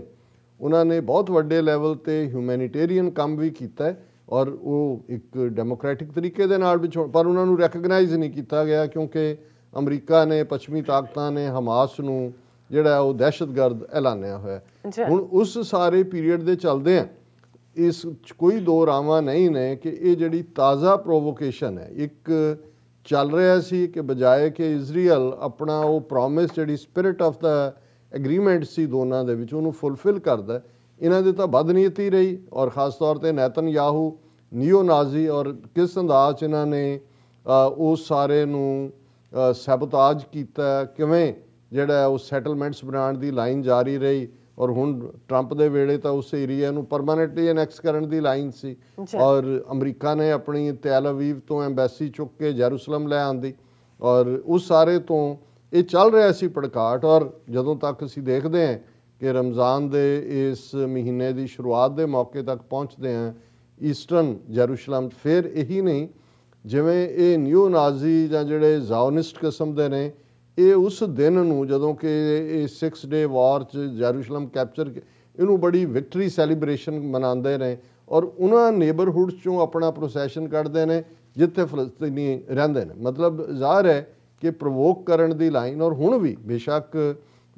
ਫਾਈਨਲ ਸਟੇਜ ਤੇ ਉਹਨਾਂ ਦਾ ਰਾਊਟ ਬਦਲਿਆ ਗਿਆ, ਲੇਕਿਨ ਅੱਗਾਂ ਲੱਗੀਆਂ ਹੋਈਆਂ ਸੀ। ਉਸ ਮੌਸਕ ਦੇ ਅੰਦਰ ਫੌਜੀ ਕਾਰਵਾਈ ਇਜ਼ਰਾਈਲ ਨੇ ਕੀਤੀ ਔਰ ਉਹ ਨਾਅਰੇ ਲਾ ਰਹੇ ਸੀ ਕਿ ਡਿਸਟਰਕਸ਼ਨ ਫਲਸਤੀਨੀਆਂ ਦੀ ਤਬਾਹੀ। ਸੋ ਮਤਲਬ ਇਹ ਹੈ ਕਿ ਦੋਵੇਂ ਪਾਸੇ ਜੇ ਐਕਸਟ੍ਰੀਮ ਲਾਈਨ ਕਦੋਂ ਆਉਂਦੀ ਹੈ, ਜਦੋਂ ਕਿ ਤੁਸੀਂ ਮੋਡਰੇਟ ਲਾਈਨ ਨੂੰ ਜਿਹੜਾ ਉਹ ਫੰਕਸ਼ਨਲ ਨਹੀਂ ਹੋਣ ਦਿੰਦੇ। ਜੇ ਉਸ ਸਮਝੌਤੇ ਤੋਂ ਬਾਅਦ ਅਮਰੀਕਾ ਵੀ ਸਿੰਸੀਅਰ ਰਹਿੰਦਾ,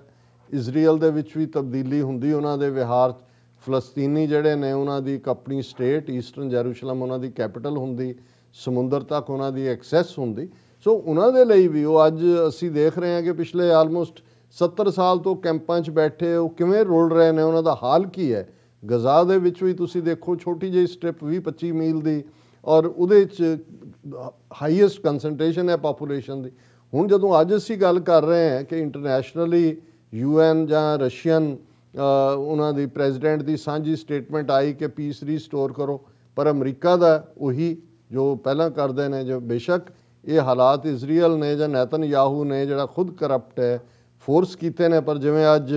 ਬਾਈਡਨ ਨੇ ਕਿਹਾ ਔਰ ਉਹਦੇ 'ਚੋਂ ਕਹਿ ਰਿਹਾ ਕਿ ਜੀ ਇੰਨੀ ਕਿ ਜੀ violence will end sooner than later, ਪਰ ਨਾਲ ਦੀ ਨਾਲ ਉਹ ਕਹਿ ਰਿਹਾ ਕਿ ਭਾਈ ਇਹ ਜਿਹੜਾ ਇਜ਼ਰਾਈਲ ਨੂੰ ਇਹ ਹੱਕ ਹੈ ਕਿ ਆਪਣੇ ਆਪ ਨੂੰ ਡਿਫੈਂਡ ਕਰੇ। My expectations and hope is that this will be closing down sooner than later, but Israel has a right to defend itself when you have thousands of rockets flying into your territory। ਹੁਣ ਇਹਦੇ ਤੋਂ ਵੱਧ ਕੇ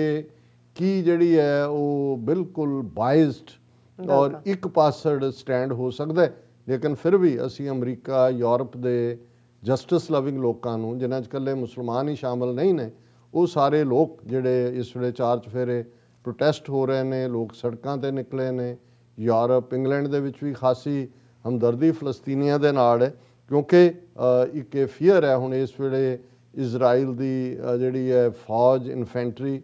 ਕਿਉਂਕਿ ਗਜ਼ਾ ਦੇ ਉੱਤੇ ਉਹਨਾਂ ਨੇ air ਬੋmbਿੰਗ ਤਾਂ ਕਾਰਪਟ ਬੋmbਿੰਗ ਵਾਂਗ ਕੀਤੀ ਹੈ। 100 ਤੋਂ ਜ਼ਿਆਦਾ ਲੋਕ ਮਰੇ ਨੇ, ਉਹਨਾਂ 'ਚ 25-26 ਬੱਚੇ ਨੇ, ਬੀਬੀਆਂ ਨੇ, ਔਰ ਇਹ ਉਹਨਾਂ ਦੇ ਟਾਵਰ ਔਰ ਉਹਨਾਂ ਦੀਆਂ ਬਿਜ਼ਨਸਿਸ ਔਰ ਦੂਸਰੀਆਂ ਸਾਰੀ ਡਿਸਟਰੋਏ ਕਰਨ ਦੀ ਲਾਈਨ ਹੈ। ਇਸ ਵਾਰ ਇਸ ਤੋਂ ਵੀ ਇੱਕ ਵਰਸਟ ਪਾਰਟ ਇਹ ਹੋਇਆ, ਹੁਣ ਇਹ ਗੱਲ ਸ਼ਾਇਦ ਬਹੁਤਿਆਂ ਨੂੰ ਨਹੀਂ ਪਤਾ ਹੈ ਕਿ ਜਿਹੜਾ ਇਜ਼ਰਾਈਲ ਹੈ, ਓਰੀਜਨਲ ਇਜ਼ਰਾਈਲ, ਉਹਦੇ 'ਚ ਵੀ 20% ਆਬਾਦੀ ਅਰਬ ਮੁਸਲਮਾਨਾਂ ਦੀ ਹੈ। ਹਾਲਾਂਕਿ ਉਹਨਾਂ ਨੂੰ ਸ਼ੂਦਰਾਂ ਵਾਂਗ ਟਰੀਟ ਕਰਦੇ ਨੇ, ਉਹਨਾਂ ਨੂੰ ਬੇਸ਼ੱਕ ਵੋਟ ਦਾ ਫੌਜ 'ਚ ਨਹੀਂ ਜਾ ਸਕਦੇ, ਬਹੁਤ ਜ਼ਿਆਦਾ ਡਿਸਕ੍ਰਿਮੀਨੇਸ਼ਨ ਹੈ। ਔਰ ਨੈਤਨਯਾਹੂ ਕਹਿੰਦਾ ਜੀ ਫਲਾਣਾ ਸਾਡਾ ਸੈਕਸ਼ਨ ਕਾਨਸਟੀਟਿਊਸ਼ਨ ਦਾ ਕਹਿੰਦਾ ਹੈ ਕਿ ਉਹ ਇਕੁਅਲ ਸਿਟੀਜ਼ਨ ਨਹੀਂ ਹੈਗੇ। ਸੋ ਹੁਣ ਇਹ ਜਦੋਂ ਅਸੀਂ ਇਹ ਗੱਲਬਾਤ ਕਰ ਰਹੇ ਹਾਂ, ਉਹਨਾਂ ਉੱਥੇ ਆਲਮੋਸਟ ਸਿਵਲ ਵਾਰ ਚੱਲ ਰਹੀ ਹੈ, ਔਰ ਬੇਸ਼ੱਕ ਡਿਕਲੇਅਰਡ ਨਹੀਂ ਹੈ ਲੇਕਿਨ ਹਾਲਾਤ ਉਹ ਬਣੇ ਹੋਏ ਨੇ। ਅਰਬ ਔਰ ਯਹੂਦੀ ਇੱਕ ਦੂਜੇ ਨਾਲ ਲੜ ਰਹੇ ਨੇ, ਉਹ ਵਿਦਨ ਮੇਨ ਲੈਂਡ ਇਜ਼ਰਾਈਲ ਦੇ। ਔਰ ਇਸ ਵੇਲੇ ਜਿਹੜੀ ਉਹਨਾਂ ਦੀ ਇਜ਼ਰਾਈਲ ਦੀ ਫੌਜ ਹੈ, ਜਿਨ੍ਹਾਂ ਦੇ ਵਿੱਚ ਆਰਟਿਲਰੀ ਵੀ ਔਰ ਇਨਫੈਂਟਰੀ ਵੀ, ਉਹ ਗਜ਼ਾ ਦੀ ਸਟ੍ਰਿਪ ਦੇ ਉੱਤੇ ਹੈ। ਕਿਉਂਕਿ ਗਜ਼ਾ ਨੂੰ ਜੇ ਤੁਸੀਂ ਮੈਪ 'ਚ ਦੇਖੋ ਤੇ ਤਿੰਨ ਪਾਸਿਓਂ ਉਸ ਨੂੰ ਇਜ਼ਰਾਈਲ ਲੱਗਦਾ ਹੈ। ਇੱਕ ਪਾਸਾ ਹੈ ਜਿਹੜਾ ਉਸ ਦੀ ਹੱਦ ਇਜਿਪਟ ਦੇ ਨਾਲ ਲੱਗਦੀ, ਜਿਹਨੂੰ ਮਿਸਰ ਕਹਿੰਦੇ ਨੇ, ਔਰ ਬਹੁਤ ਸਾਰਾ ਉਹਨਾਂ ਦੀਆਂ ਟਨਲਸ ਔਰ ਜੋ ਸਪਲਾਈ ਰਹੀ ਹੈ। ਸੋ ਜੇ ਇਹ ਵਾਰ ਵੀ ਐਕਸਪੈਂਡ ਹੁੰਦੀ ਜਾਂਦੀ ਹੈ, ਉਹਦੇ 'ਚ ਇਜਿਪਟ ਵੀ ਆਉਂਦਾ। ਔਰ ਹਾਲਾਂਕਿ ਹਿਜ਼ਬੁੱਲਾ ਜਿਹੜਾ ਲਬਨਾਨ 'ਚ ਬੈਠਾ ਹੈ ਔਰ ਬਹੁਤ ਪਾਵਰਫੁਲ ਨੇ, ਉਹ ਵੀ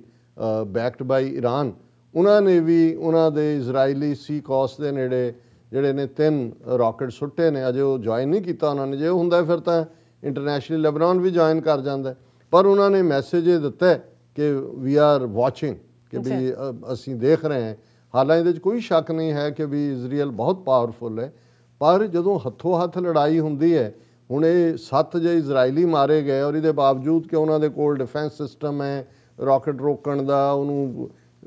ਕੁਛ ਜਿਹੜੇ ਇਸ ਕਿਸਮ ਦਾ ਸੀ ਕਿ ਜੀ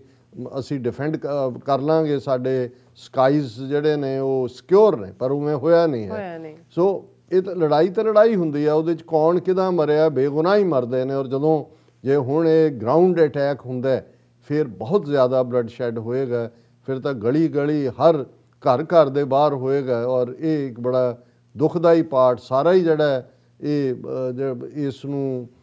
ਇਹ ਦੁਨੀਆ, ਇਹ ਵੱਡੀਆਂ ਤਾਕਤਾਂ ਉਹਦੇ ਲਈ ਜ਼ਿੰਮੇਵਾਰ ਹੋਣਗੀਆਂ ਜੇ ਇਸ ਕਿਸਮ ਦਾ ਮਾਹੌਲ ਬਣਦਾ, ਕਿਉਂਕਿ ਇਸ ਸਾਰੇ ਦੇ ਵਿੱਚ ਅਸੀਂ ਇਹ ਸਮਝਦੇ ਹਾਂ ਕਿ ਇਹ ਅਮਰੀਕਾ ਔਰ ਵੱਡੀਆਂ ਤਾਕਤਾਂ ਦੋਸ਼ੀ ਨੇ। ਔਰ ਉਹਨਾਂ ਨੇ ਬੇਸ਼ੱਕ ਹੁਣ ਹੋਇਆ ਜੀ, ਬਾਈਡਨ ਨੇ ਕਿਹਾ ਮੇਰੀ ਨੇਤਨਯਾਹੂ ਨਾਲ ਗੱਲ ਹੋਈ ਹੈ, UN ਦੇ ਔਰ ਜਨਰਲ ਸੈਕਟਰੀ ਜਨਰਲ ਦੂਜਿਆਂ ਨੇ ਕਿਹਾ, ਪਰ ਇਹਦੇ 'ਚ ਗੱਲ ਇਹੀ ਹੈ ਕਿ ਜਦੋਂ ਤੁਸੀਂ ਕਿਸੇ ਨੂੰ ਵਰਜਦੇ ਨਹੀਂ ਹੋ, ਵਾਰਨ ਕਰਨਾ ਹੋਰ ਹੈ, ਵਰਜਣਾ ਹੋਰ ਹੈ, ਤੇ ਇੱਕ ਹੁੰਦਾ ਹੈ ਕਿ ਟੈਪ ਔਨ ਦਾ ਰਿਸਟ, ਬਿਲਕੁਲ, ਕਿ ਭਾਈ ਤੁਸੀਂ ਦੂਜੇ ਪਾਸੇ ਦੇਖ ਰਹੇ ਹੋ, ਕਰ ਲੈ, ਜਦੋਂ ਕਿ ਉਹ violence will end sooner than later. ਇਹਦਾ ਮਤਲਬ ਅਜੇ ਇਜ਼ਰਾਈਲ ਨੂੰ ਉਹਨਾਂ ਨੇ ਸਟਾਪ ਹੀਅਰ ਵਾਲੀ ਗੱਲ ਨਹੀਂ ਕੀਤੀ ਹੈ। ਉਹ ਇਹੀ ਮੈਸੇਜ ਹੈ ਕਿ ਭਾਈ ਕੋਈ ਨਹੀਂ, ਕਰ ਲਓ। ਔਰ ਇਸ ਸਾਰੇ 'ਚ ਜਿਹੜੀ ਸਾਡਾ ਸੈਗਮੈਂਟ ਦੀ ਗੱਲ ਸੀ, ਅਸੀਂ ਸਮਝਦੇ ਹਾਂ ਕਿ ਹਿੰਦੂ ਤਵੀਆਂ ਨੇ ਪੂਰਾ ਹੈਸ਼ਟੈਗ ਚਲਾਇਆ ਹੋਇਆ ਕਿ ਵੀ ਸਪੋਰਟ ਇਜ਼ਰਾਈਲ। ਦੂਸਰੇ ਪਾਸੇ ਸਿੱਖ ਕੌਮ ਦੁਨੀਆ ਭਰ ਦੇ ਵਿੱਚ ਫਲਸਤੀਨੀਆਂ ਦੇ ਨਾਲ ਹਮਦਰਦੀ ਦਾ ਇਜ਼ਹਾਰ ਵੀ ਕਰ ਰਹੀ ਹੈ ਔਰ ਉਹਨਾਂ ਨੂੰ ਕਾਊਂਟਰ ਵੀ ਵੀ ਸਪੋਰਟ ਫਲਸਤੀਨੀਅਨ, ਇਹ ਵੀ ਜਿਹੜੇ ਨੇ ਹੈਸ਼ਟੈਗ ਚੱਲ ਰਹੇ ਨੇ। ਔਰ ਕੱਲ੍ਹ ਜਿਹੜੇ ਬ੍ਰਿਟਿਸ਼ ਪਾਰਲੀਮੈਂਟ ਦੇ ਵਿੱਚ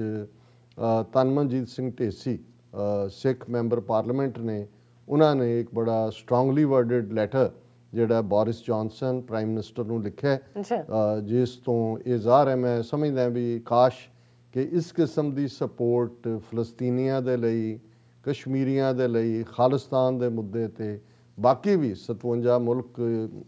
ਜਿਹੜੇ ਨੇ ਇਸਲਾਮਿਕ ਕੰਟਰੀਜ਼ ਨੇ, ਹੋਰ ਵੀ ਜਿਹੜੇ ਆਪਣੇ ਆਪ ਨੂੰ ਡੈਮੋਕ੍ਰੇਸੀਜ਼ ਕਹਿੰਦੇ ਨੇ। ਔਰ ਉਹਨਾਂ ਨੇ ਇਹ ਲਿਖਿਆ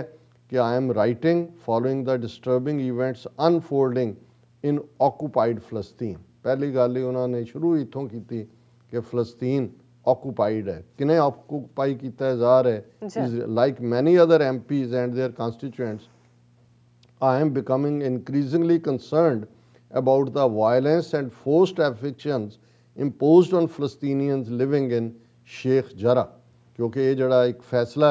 ਕੋਰਟ ਦਾ ਹੁਣ ਤਾਂ ਮੁਲਤਵੀ ਕੀਤਾ ਹੈ, ਸ਼ੇਖ ਜਰਾ ਈਸਟਰਨ ਜੈਰੂਸ਼ਲਮ ਦੇ ਵਿੱਚ ਹੈ, ਜਿਹੜੇ ਫਲਸਤੀਨੀ 70s 'ਚ ਆਏ ਉਹਨੂੰ ਐਵਿਕਟ ਕਰਨਾ ਚਾਹੁੰਦੇ ਨੇ ਤਾਂ ਕਿ ਉਹ ਈਸਟ ਜੈਰੂਸ਼ਲਮ 'ਚ ਵੀ ਸੈਟਲਮੈਂਟਸ ਵਾਂਗ ਉੱਥੇ ਉਹਨਾਂ ਜਿਹੜੀ ਹੈ ਯਹੂਦੀਆਂ ਦੀ ਮੈਜੋਰਿਟੀ ਕਰਨਾ ਚਾਹੁੰਦੇ ਨੇ। ਔਰ ਉਹਨਾਂ ਨੇ ਕਿਹਾ ਵੀ ਉੱਥੋਂ ਜਿਹੜੀ ਜ਼ਬਰਦਸਤੀ ਐਵਿਕਟ ਕੀਤਾ ਜਾ ਰਿਹਾ ਸ਼ੇਖ ਜਰਾ ਤੋਂ, ਔਰ ਜਿਹੜੀ ਉੱਥੇ ਹਿੰਸਾ ਹੋ ਰਹੀ ਹੈ ਉਹਦੇ ਬਾਰੇ ਮੈਂ ਚਿੰਤਤ ਹਾਂ। ਫਿਰ ਉਹਨਾਂ ਨੇ ਕਿਹਾ ਕਿ ਵੀ ਮੈਨੂੰ ਮੇਰੇ ਹਲਕੇ ਸਲੋ ਨੂੰ ਰਿਪਰੈਜ਼ੈਂਟ ਕਰਦੇ ਨੇ। ਬਹੁਤ ਸਾਰੀਆਂ ਇਸ ਦੇ ਉੱਤੇ ਕਾਲਾਂ ਆਈਆਂ ਕਿ who share these anxieties and calling for action to be taken to end the violence through sanctions and international action। ਕਿ ਭਾਈ ਇਹ ਮੇਰੇ ਕੰਸਟੀਟਿਊਐਂਟ ਵੀ ਕਹਿੰਦੇ ਨੇ ਕਿ ਇਜ਼ਰਾਈਲ ਤੇ ਪਾਬੰਦੀਆਂ ਲਾਓ ਔਰ ਇੰਟਰਨੈਸ਼ਨਲ ਕਮਿਊਨਿਟੀ ਇਸ ਦੇ ਉੱਤੇ ਐਕਸ਼ਨ ਲੇ। Considering the abhorrent violence and strength of feeling in the UK, will the UK government categorically condemn these appalling attacks which have resulted in the deaths of multiple civilians including children? उन्होंने prime minister ਨੂੰ ਕਿਹਾ ਕਿ ਵੀ ਇਹ ਜਿਹੜਾ sentiment ਹੈ ਲੋਕਾਂ ਦਾ ਔਰ ਜਿਸ ਕਿਸਮ ਦੇ ਜ਼ੁਲਮ ਹੋ ਰਹੇ ਨੇ ਕਿ UK ਦੀ ਹਕੂਮਤ ਜਿਹੜੀ ਹੈ ਉਹ ਇਹ ਮਲਟੀਪਲ ਡੈਥ ਜਿਨ੍ਹਾਂ 'ਚ ਬੱਚੇ ਵੀ ਸ਼ਾਮਲ ਨੇ ਉਹਨੂੰ ਕੰਡੈਮ ਕਰੇਗੀ। I would also be grateful if you could outline what representations the UK government will be making to Israel to de-escalate tensions and what collective international action are you intending to spearhead in response to the illegal annexation of this Palestinian land as outlined by the recent Human Rights Watch report। बड़ी strong चिट्ठी है। उन्होंने कहा कि भी मैं ये भी जानना चाहूँगा ਕਿ ਇਸ ਜੋ ਟੈਂਸ਼ਨ ਹੈ ਉਹਨੂੰ ਘਟਾਉਣ ਲਈ UK ਗਵਰਨਮੈਂਟ ਕੀ ਕਰ ਰਹੀ ਹੈ, ਇੰਟਰਨੈਸ਼ਨਲੀ ਕਲੈਕਟਿਵ ਐਕਸ਼ਨ ਕੀ ਲਿੱਤਾ ਜਾ ਰਿਹਾ ਹੈ ਇਸ ਦੇ ਉੱਤੇ, ਔਰ ਖ਼ਾਸ ਤੌਰ 'ਤੇ ਜਿਹੜੀ ਫਲਸਤੀਨੀ ਜ਼ਮੀਨ ਇਲੀਗਲੀ ਇਜ਼ਰਾਈਲ ਆਕੂਪਾਈ ਕਰ ਰਹੀ ਹੈ ਔਰ ਇਸ ਬਾਰੇ ਜਿਹੜੀ ਹਿਊਮਨ ਰਾਈਟਸ ਵਾਚ ਦੀ ਰਿਪੋਰਟ ਹੈ ਉਹਦੇ 'ਤੇ ਤੁਹਾਡੀ ਗਵਰਨਮੈਂਟ ਕੀ ਕਾਰਵਾਈ ਕਰ ਰਹੀ ਹੈ। We all want lasting peace so that a peaceful and secure Israel can exist side by side with a free and thriving Palestine। ਇਹੀ ਸਾਡਾ ਸਟੈਂਡ ਹੈ। ਅਸੀਂ ਇਸ 'ਤੇ ਨਹੀਂ ਹਾਂ ਕਿ ਜੀ ਇਜ਼ਰਾਈਲ ਨੂੰ ਹੁਣ ਸਮੁੰਦਰ 'ਚ ਸੁੱਟ ਦਿਓ ਅਤੇ ਸੁੱਟੇ, ਇਹ ਦੂਸਰਾ ਐਕਸਟ੍ਰੀਮ ਹੈ, ਅਤੇ ਜਿਹੜੇ ਉਹ ਨੇ ਕਿ ਉਹਨਾਂ ਨੇ ਫਲਸਤੀਨੀਆਂ ਨੂੰ ਹੀ ਨਹੀਂ ਰਹਿਣ ਦੇਣਾ, ਇਹ ਦੂਜਾ ਐਕਸਟ੍ਰੀਮ ਹੈ। ਸੋ ਅਸੀਂ ਇਹ ਸਮਝਦੇ ਹਾਂ ਵੀ ਇਹ ਬਿਲਕੁਲ ਬੈਲੈਂਸ ਲਾਈਨ ਹੈ ਕਿ ਭਾਈ ਅਸੀਂ ਇੱਕ ਸਿਕਿਉਰ ਇਜ਼ਰਾਈਲ ਵੀ ਹੋਏ ਪਰ ਨਾਲ ਦੀ ਨਾਲ ਫਲਸਤੀਨ ਜਿਹੜਾ ਐਵੇਂ ਉਹਨੂੰ ਇੱਕ ਲੈਂਡ ਲੌਕਡ ਉਹਨੂੰ ਸਿੱਕਮ ਨਾ ਬਣਾ ਦਿੱਤਾ ਜਾਏ ਜਾਂ ਭੂਟਾਨ ਨਾ ਬਣਾ ਦਿੱਤਾ ਜਾਏ, ਉਹਦੀ ਇੱਕ ਆਪਣੀ ਹੋਂਦ ਹੋਏ as a state. So we must impress upon those in authority to do everything possible to deescalate tensions. ਕਿ ਭਾਈ ਜੋ ਵੀ ਤੁਸੀਂ ਕਰ ਸਕਦੇ ਹੋ, ਉਹਨਾਂ ਨੇ ਪ੍ਰਾਈਮ ਮਿਨਿਸਟਰ ਨੂੰ ਕਿਹਾ ਕਿ ਇਸ ਟੈਂਸ਼ਨ ਨੂੰ ਘਟਾਉਣ ਲਈ ਔਰ ਇਹ ਜਿਹੜਾ ਸੋਲੂਸ਼ਨ ਹੈ ਕਿ ਥਰਾਈਵਿੰਗ ਪ੍ਰੋਸਪਰਸ ਫਲਸਤੀਨ ਸਾਈਡ ਬਾਈ ਸਾਈਡ ਇਜ਼ਰਾਈਲ ਦੇ, ਇਹ ਹੋਣ ਚਾਹੇ। ਸੋ ਅਸੀਂ ਸਮਝਦੇ ਹਾਂ ਕਿ ਜਦੋਂ ਅਸੀਂ